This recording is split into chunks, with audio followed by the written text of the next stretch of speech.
The war had lasted for 7 long years. Humans had entered the galaxy with hope, trade routes, and promises of friendship, but soon their ships clashed with the mighty Ziyari Empire. At first, everyone thought the war would end quickly. The humans were still young in space, their fleets smaller and their colonies new. Against the ancient empire of the Ziyari, victory seemed impossible. But the humans did not give up. They fought in ways the Ziyari did not expect. Where the empire relied on strict strategy and old traditions, humans relied on creativity, tricks, and stubborn courage.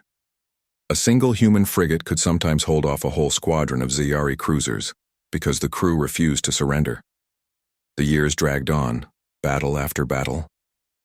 Millions had died. Whole planets were scarred. Both sides had victories, both sides had defeats, and yet neither could win. At last, the leaders of Earth and the High Council of the Ziyari agreed to one thing. If the war continued, both civilizations might collapse. That was when Admiral Marcus Hale, commander of Earth's western fleets, spoke an idea so strange that even his own council thought he had lost his mind. "What if," Hale said, "we do not defeat them with ships, but with a marriage?" The chamber burst into laughter at first, but Hale's face was calm and serious. He explained that in ancient Earth history, kingdoms at war sometimes ended bloodshed by marrying their leaders or heirs. If a symbolic union could be created, perhaps the galaxy would accept it as a final peace. "But who," asked a senator, "would marry the Queen of the Ziyari? She hates us. She has sworn she will never bow to humans." Hale's reply was simple. "Then she must not bow. The human must bow instead." The room fell silent. The suggestion was dangerous. It could be seen as weakness. It could be seen as betrayal. But it also could be the last hope for peace. After long nights of argument, Earth's leaders finally sent the offer. To everyone's surprise, the Queen of the Ziyari did not refuse. The Queen of Steel Queen Serenia Ziyari was a legend. Even among her own people, tall, silver-skinned, and sharp-eyed, she had commanded fleets since her youth. Stories said she had never once lost a battle. To the humans, she was the Queen of Steel, a merciless ruler whose commands had burned colonies and destroyed fleets. When the message of a marriage truce reached her throne world, her advisors laughed. Some were furious. But Serenia did not laugh. She sat in silence, her golden eyes studying the message again and again. At last, she spoke. 7 years of war. 7 years of graves. If this symbol ends it, then let the humans send me their chosen one. I will see if he is worth standing beside me. The galaxy shook with the announcement. The war would not end with a treaty or a surrender, but with a wedding. The chosen human, Captain Daniel Cross, was not the strongest officer in Earth's navy, nor the most decorated. But he had a reputation that mattered more than medals. He was calm under pressure. He had commanded ships in desperate battles and somehow always pulled survivors out. More than once, alien commanders had respected his honor, even after facing him in combat. When Daniel was called before Admiral Hale, he thought it was another mission. Instead, he was told he had been chosen for something stranger than any battle. "You will marry the Queen of the Ziyari," Hale said flatly. Daniel almost laughed. "I think you mean negotiate with her." "No," Hale said, staring him down. "Marry. It will be a ceremony, a symbol. Not real, but it must look real to the galaxy. If the Queen accepts you, the war ends. If she rejects you, the war continues, and millions more will die." Daniel felt his throat tighten. He was a soldier, not a politician, and certainly not an actor in some galactic play. But he also knew the truth. Peace might only come through this madness. He gave a slow nod. "I'll do it. For peace." The first meeting. The human fleet and the Ziyari fleet met above a neutral star, their warships facing each other like predators, too tired to fight. At the center of it all, a single station was prepared for the first meeting. Daniel stepped out in a formal uniform, the weight of billions of human lives pressing on his shoulders. He walked into the chamber where the Queen awaited, Serenia Zayari stood like a statue of silver fire, her long armor-like gown shimmering under the lights. Her gaze was cold, sharp enough to cut steel. "So," she said, her voice echoing like music and thunder mixed. "This is the human they send me. Not a king, not a prince, just a captain." Daniel bowed slightly. "Just a captain, but one who wants this war to end." She studied him in silence. For a moment, Daniel thought she might order his execution on the spot. Then, to his surprise, she gave the faintest smile.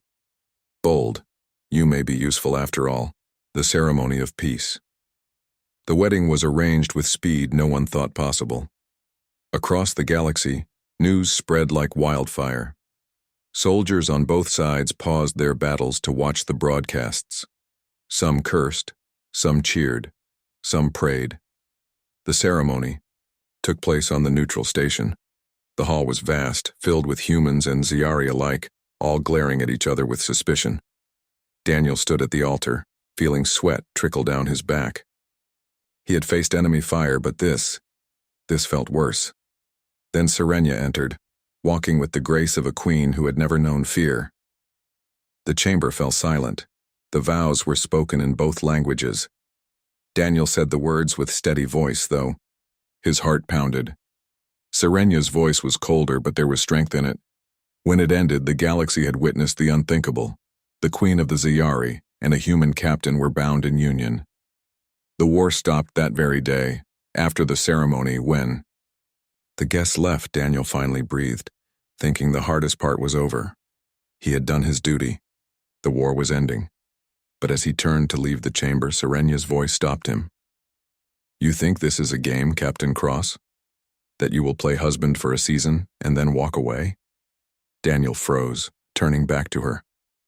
Her golden eyes burned into his. "This marriage may have begun as a symbol," she said softly, dangerously. "But symbols have power, and power, once given, is not easily taken back. Remember that." Daniel felt a chill run through him. He thought he had agreed to a role, a performance.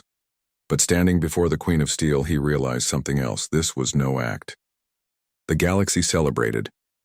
For the first time in 7 years, human and Zayari war fleets stood down. Across burned worlds, soldiers received the order to lower weapons. The war that had killed millions was finally silent. The news channels spun endless images of the wedding of peace. Holograms of Captain Daniel Cross and Queen Serenia Zayari standing side by side were replayed across every world. Commentators called it the greatest act of diplomacy in centuries. Children drew pictures of human and Zayari shaking hands.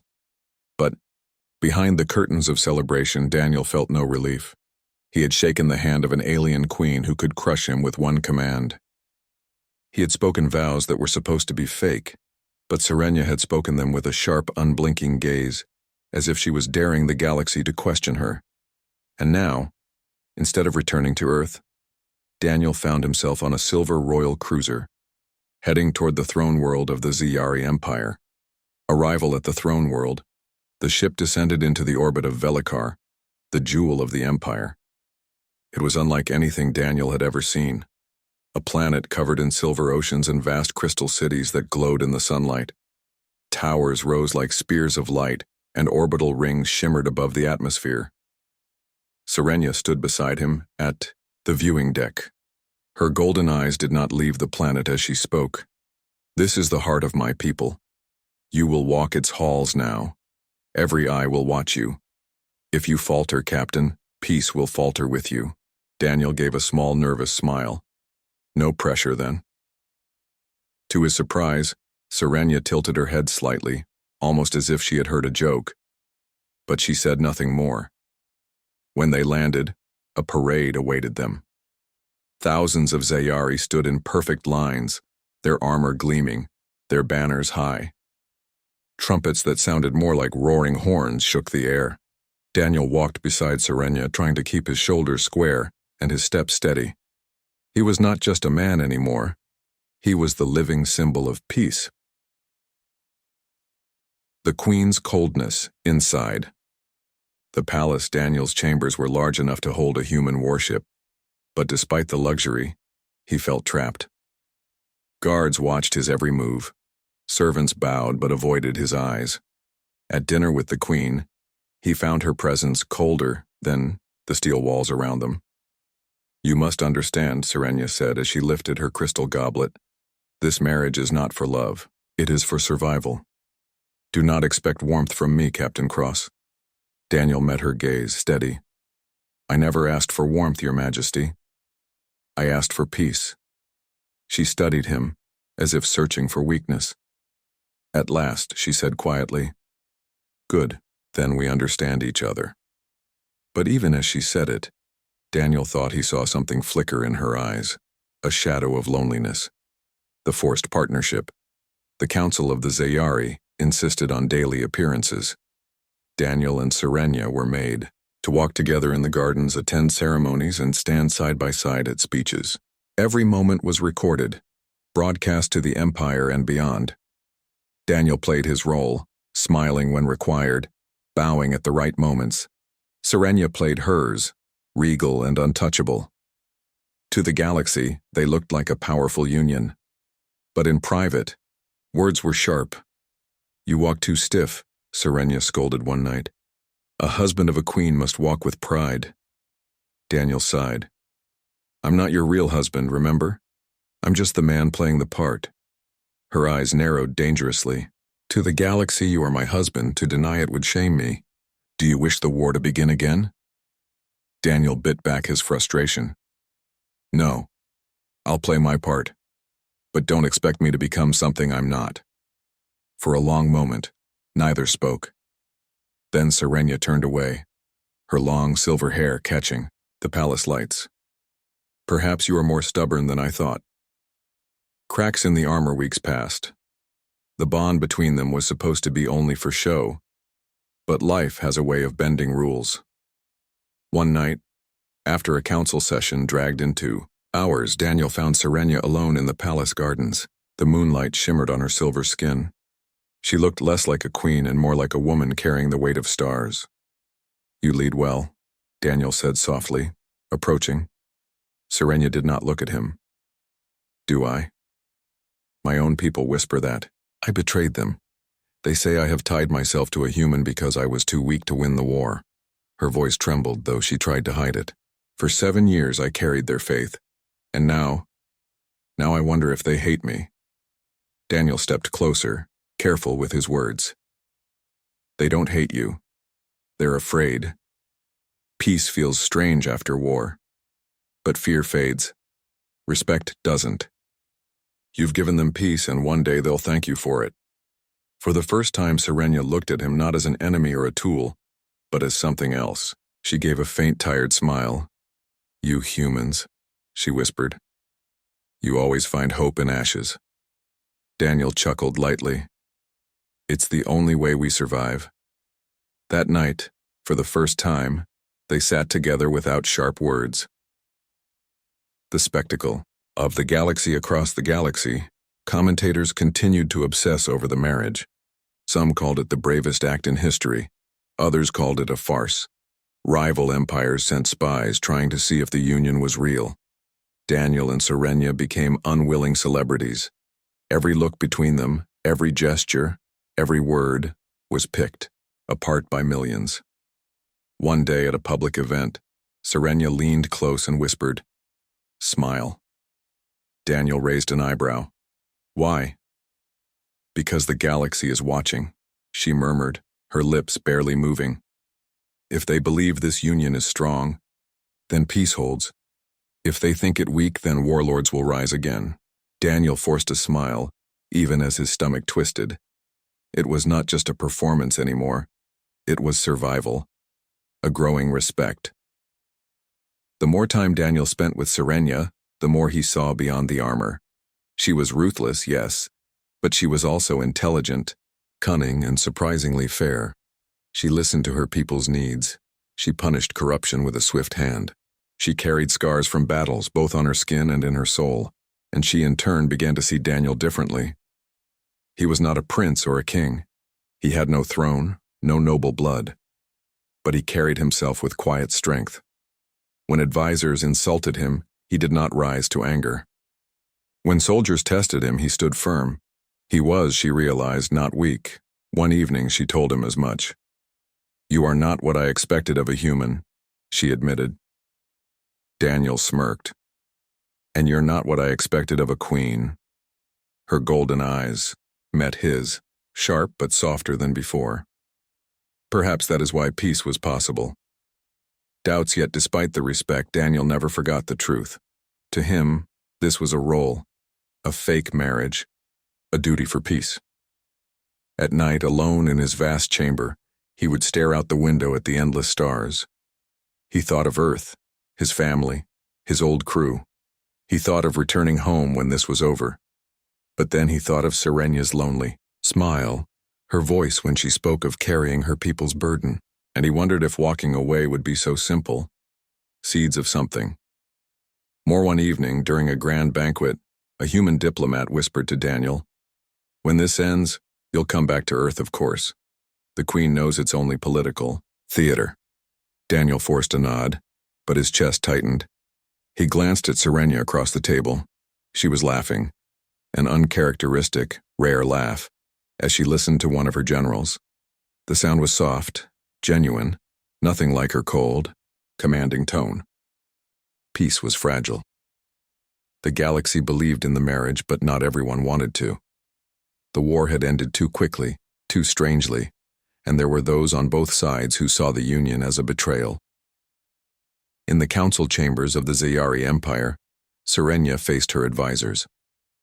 Their silver armor gleamed under the tall crystal lights. One general slammed his fist against the table. "My queen, this marriage is weakness. The humans tricked you. They are not our equals. They are vermin who should be crushed, not embraced." Another nodded, his eyes burning with anger. "Our fleets were strong, victory was close. Why throw it away for a human?" The words echoed across the hall. Serenya rose from her throne, tall and commanding. Her golden eyes flashed like fire. "Victory?" she thundered. 7 years of blood, 7 years of corpses filling the stars. That is not victory. It is madness. Peace will give us what war could not. The generals bowed, but Daniel noticed something in their eyes. Resentment. And he understood then. The war might have ended on paper, but in hearts, it was still alive. Human suspicions on the other side in Earth's High Council. Things were not better. Politicians sat in dark rooms whispering doubts. "This Captain Cross is becoming too close to the alien queen," one senator muttered. "He was meant to play a role, nothing more." "Exactly," another said sharply. "But now he attends her councils, sits beside her in ceremonies, and walks in her gardens. Is he even loyal to Earth anymore? Or has he been claimed?" There were murmurs of replacing him, of sending spies, of keeping a tight chain around his neck. The war was over, but mistrust was alive. The assassination attempt. The first real sign of danger came one evening during a grand festival on Velikar. Daniel and Serenya stood on a balcony, waving to the crowds below. Fireworks burst across the silver sky. For once, the people cheered not in fear but in celebration. Then, in an instant, it shattered. A shadow moved on the rooftop across the square. Daniel's instincts, trained through years of combat, screamed at him. He lunged forward, knocking Serenya to the floor just as a plasma bolt scorched the air where her chest had been. Guards shouted, shields rose, and the crowd panicked. Daniel rolled, drawing the ceremonial blade at his side. The assassin fired again, missing by inches. Within seconds, Zayari soldiers swarmed the rooftop, cutting the attacker down. Daniel helped Serenya to her feet. Her expression was unreadable, but her golden eyes stayed locked on him for a long moment. "You threw yourself in front of me," she said quietly. Daniel shrugged, though his heart still pounded. "That's what partners do."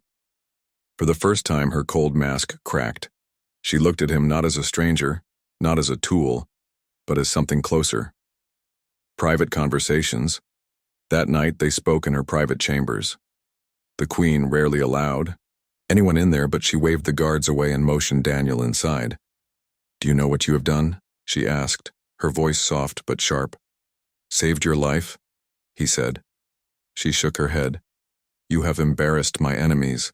To them, you are not only a human intruder, you are now the man who made their queen look weak, who needed saving. They will hate you more. They will try again." Daniel leaned against the wall. "Then let them. I've been hated before. I'll survive." Serenia stared at him for a long time. Then, to his shock, she laughed. A real laugh, not the bitter smile she usually wore. "You are insane, Captain Cross." "Humans usually are," he replied. For a moment the walls between them fell, seeds of rebellion, but outside their private bond, rebellion brewed. Warlords in the Empire whispered that the Queen had lost her strength. Secret fleets gathered in hidden systems, waiting for a chance to strike. Among the humans, too, whispers grew louder. Daniel's reports became shorter, less formal. He was speaking of the Queen with respect, sometimes even admiration. To Earth's leaders it was dangerous. One senator slammed his desk. He was supposed to play husband, not become one. They began sending secret agents tasked with watching Daniel closely. Some were even ordered to find weaknesses in Serenia, in case Earth needed to turn the fake marriage into a weapon. Peace was holding, but it was like thin glass, beautiful to look at, easy to shatter. The betrayal. The betrayal came sooner than expected. One night, as Daniel and Serenia prepared for another council meeting, a trusted guard entered the chamber. He knelt, head bowed low. "My queen," he said, "there is urgent news. A human spy has been caught within the palace." Daniel stiffened. "What? A spy?" The guard's eyes flicked to Daniel, then back to Serenia. He carried a message from Earth's High Council. They question the captain's loyalty. They fear. You have claimed him. Silence filled the room. Serenia's golden gaze turned slowly toward Daniel. "Is this true?" she asked. Her voice was calm, but Daniel heard the danger in it. Daniel swallowed. "I didn't know about it, but yes, Earth doubts me. They think I'm becoming too close to you." Her eyes narrowed. "Are they wrong?" Daniel froze. He had no answer. Trust tested. That night they argued for the first time, not as strangers, but as two people hurt by each other. "You humans are liars," Serenia hissed. "You came to me speaking of peace, but all the while your council doubts your spies crawl in my halls." Daniel shot back. "And what about your own people? They tried to kill you in front of thousands. Do you think I don't see it?" "Half. Your council wants me dead." They stood inches apart, breathing hard. Finally, Daniel said quietly, "The truth is, maybe neither of our people want peace. Maybe they want blood forever." Serenia's face softened, but only slightly. "And you, Captain Cross? What do you want?" Daniel hesitated.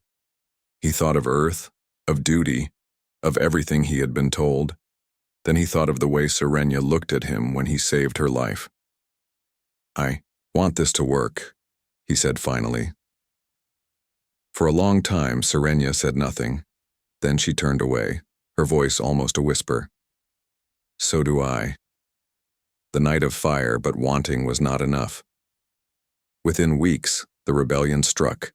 A warlord named Xylan launched a surprise attack, sending rogue fleets to raid supply lines and seize border worlds. The fragile peace cracked. In the throne room, alarms blared as reports poured in. Serenia stood tall, her generals shouting for war. Daniel stepped forward. "If we fight them head-on, the peace will shatter. The galaxy will think the marriage failed." "Then what do you suggest?" Serenia demanded. Daniel's eyes hardened. "Let me handle it. Humans know how to fight shadows. We don't need a full war. We need precision." Serenia studied him, then gave a sharp nod. "Very well. Prove to me and to my empire that this union is not weakness." The rebellion had been crushed. Daniel's tactics had worked. Small, precise strikes eliminated Xylan's rogue fleets without spilling more innocent blood. The Zayari Empire was intact, and the galaxy was holding its breath once again. The humans. celebrated, thinking peace was finally secure. But Daniel knew better. He had seen the shadow of mistrust in Serenya's eyes, even as she acknowledged his victories. Something unspoken lingered between them, heavier than medals or applause. A quiet chamber. That evening, Daniel returned to the palace, expecting rest. Instead, he was summoned to the Queen's private chamber, a place he had visited often now, though always with caution. The doors closed behind him with a resonant click, and Serenya's golden eyes met his. She was sitting at the edge of her silver throne, a rare moment of stillness. The room was quiet except for the faint hum of the palace energy fields. "Sit," she said, her voice calm but commanding. Daniel obeyed, his heart thudding in his chest.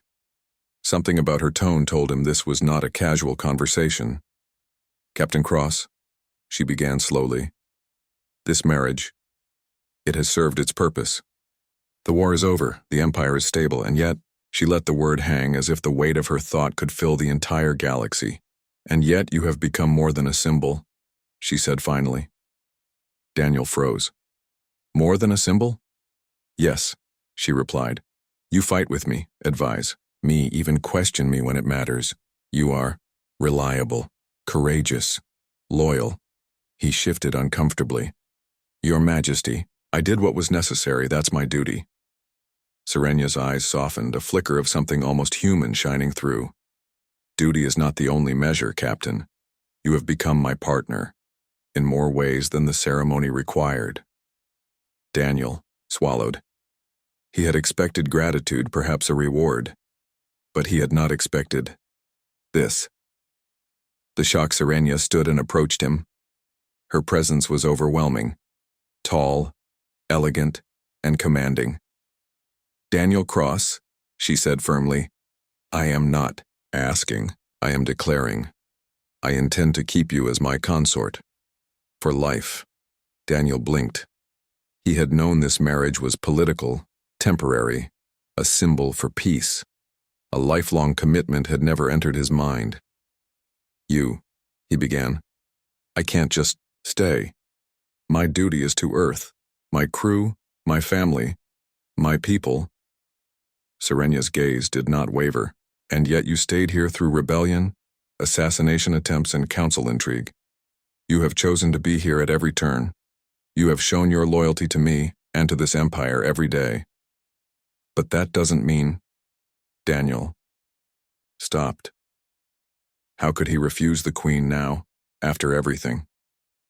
She had saved him as often as he had saved her. They had trusted each other through danger and betrayal. Serenya's voice softened, almost tenderly. "You have a choice, Captain Cross. But understand this. If you refuse, you may unravel the peace we have fought so hard to achieve. Your absence could ignite hatred, suspicion, and war once again." The weight of the galaxy pressed down on him. This was no longer a private decision. The lives of billions depended on his answer. Inner conflict. That night, Daniel paced in his chamber. He stared at the stars through the palace window, trying to imagine a life where he left Serenya.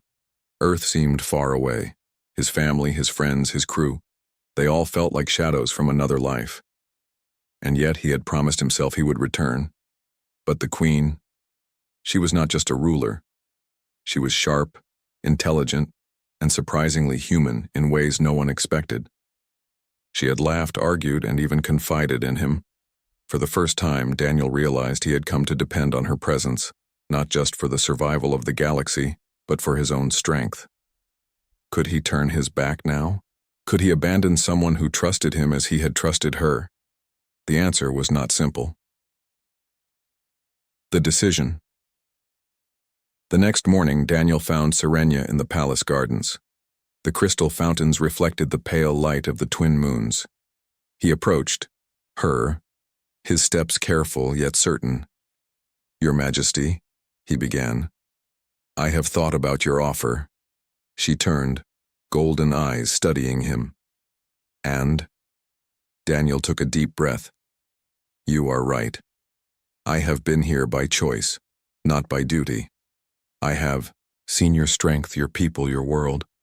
I cannot walk away, not now, not after everything we have been through. If I stay, it will not be as a symbol. It will be because I choose to stay. With you. Serenya's face remained unreadable for a long moment. Then slowly a smile spread across her lips. Soft, genuine, almost shy. You understand, she said quietly, that this is not a simple life. You will be judged, tested, and watched. Every action will be scrutinized. Daniel nodded. I understand. And I am ready. Public declaration. The Queen did not delay. She summoned the council and the media for a live address across the galaxy. Billions watched as Serenya stood before them, with Daniel beside her. Citizens. Of the Zayari Empire, she began, her voice strong and clear. And humans across the stars. This union, which began as a political act, has become something more. Captain Daniel Cross is not just my consort for peace. He is my partner, my advisor, and my equal. From this day forward, he will remain by my side as we lead together. Gasps filled the broadcast stations. Analysts scrambled. Humans and Zayari alike whispered in shock. Daniel felt the weight of the words. He had expected relief or even anger. Instead, he felt a strange calm, knowing he had chosen the right path. Challenges ahead. Even with the declaration, the path ahead was not simple. Many still doubted him. Warlords and politicians who had wanted to see the marriage fail now looked for weaknesses. He would need to earn their trust, prove himself constantly. Serenya, too, would watch him closely, not as a fake spouse, but as a true partner. Every decision he made could strengthen the empire or endanger it. But for the first time, Daniel felt something he had not felt in years. Purpose beyond duty. Not just to Earth, not just to peace, but to a life shared with someone who understood him as few ever could. He looked at Serenya, her golden eyes reflecting the twin moons, and realized that life, even in a galaxy full of danger, could be extraordinary. And together, they would face the trials ahead, not as queen and soldier, but as partners in every sense of the word. A new beginning. As the palace lights dimmed and the city below settled into night, Daniel walked beside Serenya. In the gardens, you really expected me to refuse? She asked, her voice playful now, a hint of humor in her tone. I did, Daniel admitted. I thought, maybe I could leave and still feel like I had done my duty. Serenya stopped, placing a slender hand on his arm. Duty is only part of life, Captain. What we choose to do with it, that is what defines us. Daniel smiled, finally relaxed. Then I choose to stay. The galaxy held its breath. Daniel Cross had accepted the Queen's demand. He had chosen to stay not as a symbol or an act, but as Serenya Sayari's partner, her consort, and co-leader of the Empire. News of the Union spread faster than any battle report. Across human worlds and Zayari colonies, people watched with disbelief, hope, or suspicion. A human captain had not only survived the war, but now stood beside the Queen of Steel, not as a guest, but as a ruler. Many doubted that peace would last, but Daniel knew one truth. He had earned it through courage, cleverness, and the willingness to stand beside a queen in the darkest moments. The First Council. After commitment. The palace was tense. The council chambers were filled with Zayari, generals, politicians, and advisors, all whispering in clusters. Many were uneasy. Some had openly opposed the marriage from the start. Serenya entered, Daniel at her side. The room fell silent. Citizens of the Empire, Serenya began, Captain Daniel Cross has chosen to remain with me. He is not a visitor. He is not a symbol. He is my partner. Together we will guide this empire to peace, prosperity, and strength. There was a murmur. Some voices were skeptical. Some were angry. One general stood, glaring. And what of his loyalty to Earth? The man demanded. How can we trust a human to serve Zayari interests? Daniel stepped forward, his stance firm. I serve peace. I serve this empire because it is right. and because I serve the truth. My loyalty is earned, not assumed. I will prove it every day, in every decision, alongside Queen Serenia." The council was silent. They could see the courage, the confidence, the human stubbornness that had carried him through war. Slowly, heads nodded. Even the harshest critics realized the human captain was no ordinary man. The human advantage. Daniel quickly began showing the galaxy why humans were unique. While the Sayari had strength, strategy, and tradition, humans had unpredictability, ingenuity, and adaptability. Daniel introduced new training methods for the fleet, combining Sayari discipline with human creativity. In simulations, Sayari admirals were stunned. Humans could improvise mid-battle, changing tactics in ways the computer predicted only poorly. When a neighboring system rebelled, thinking the Empire was weak after years of war, Daniel led a small task force to negotiate and, if necessary, fight. Using clever feints, human negotiation skills, and strategic strikes, he ended the rebellion without large-scale bloodshed. The Empire's people began whispering, "This human is not a threat. He is a protector." Serenia watched him, her respect growing daily. Even as she ruled with centuries of Sayari tradition behind her, Daniel brought insight, bravery, and a new kind of hope, a test of loyalty. Not everyone accepted the union. One evening, Daniel was summoned to a secret chamber by a HFY faction of Sayari generals. They offered him wealth, power, and titles, if he would betray the queen and seize control. "You would rule in our place," one said. "The humans and the queen cannot maintain loyalty.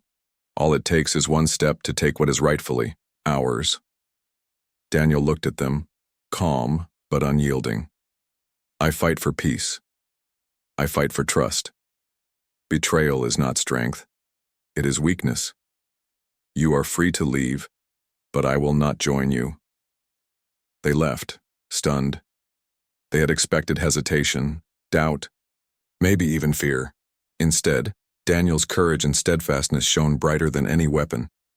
When he returned to Serenia, she studied him with golden eyes that glimmered like sunlight on crystal. "You were loyal before I even asked," she said softly. "I was loyal before you ever demanded it," he replied. For the first time, the queen allowed herself a genuine smile. Challenges beyond war peace did not mean life was easy. Daniel had to navigate court politics, alien customs, and human expectations. Every day brought new challenges. There were factions who tried to discredit him, humans who distrusted him, Sayari citizens who could not accept a human in power. But Daniel did not waver. He listened, he learned, he adapted. He used human ingenuity to solve problems the Empire had struggled with for centuries. When a sudden economic crisis hit a border world, Daniel devised a plan to transport supplies efficiently, using methods learned from Earth's disaster relief. It worked. Lives were saved. Rumors of his human cleverness spread quickly. Slowly, the galaxy began to see the truth. Humans were not weak, not primitive, not disposable. Humans were strong in ways that mattered. A growing partnership, Daniel and Serenia's partnership, deepened. They trained together, strategized together, and even shared quiet moments when the galaxy seemed far away. Their bond was no longer forced, no longer symbolic. It had grown into something real: trust, respect, and perhaps even affection. One evening on the palace balcony overlooking the silver oceans of Velikar, Serenia turned to Daniel. "You have changed this empire," she said softly. "Not just with your skill, but with your heart." Daniel smiled, looking out at the city below. "We changed it together.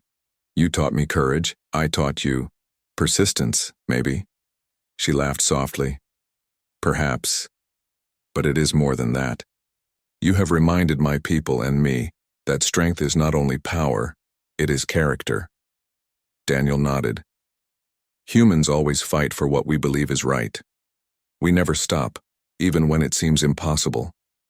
"And that," Serenia said, taking his hand, "is why you are here with me, not just for peace but for life, recognition, across the galaxy years past." The human captain who had been chosen as a symbol became the first human consort of an alien empire. Humans gained respect, and other civilizations began to see them not as intruders or children, but as a species capable of leadership, courage, and innovation. The Scifi Empire flourished, trade grew, diplomacy strengthened, and cultural exchange became common. Daniel helped bridge the gaps between humans and Scifi citizens. The galaxy whispered about him, the human who had ended a war, survived assassination attempts, and became a partner to one of the most powerful rulers in existence. And Daniel, once a soldier, realized the truth. Humans could not only survive, they could thrive, even among the stars. A moment of reflection 1. Quiet night. Daniel stood alone in the palace gardens watching the twin moons reflect on the crystal fountains. The empire was safe, the humans were respected, and the queen he had once served beside as a symbol was now his partner for life. Serenia joined him silently, slipping her hand into his. "You have done well, Daniel Cross," she said. "We did well," he corrected. She smiled. "Yes. Together." Daniel looked up at the stars. For the first time in years, he felt at peace. He had chosen this path, and it had chosen him. He was not just a captain, not just a symbol. He was a human in a galaxy that had finally seen what humans were truly capable of.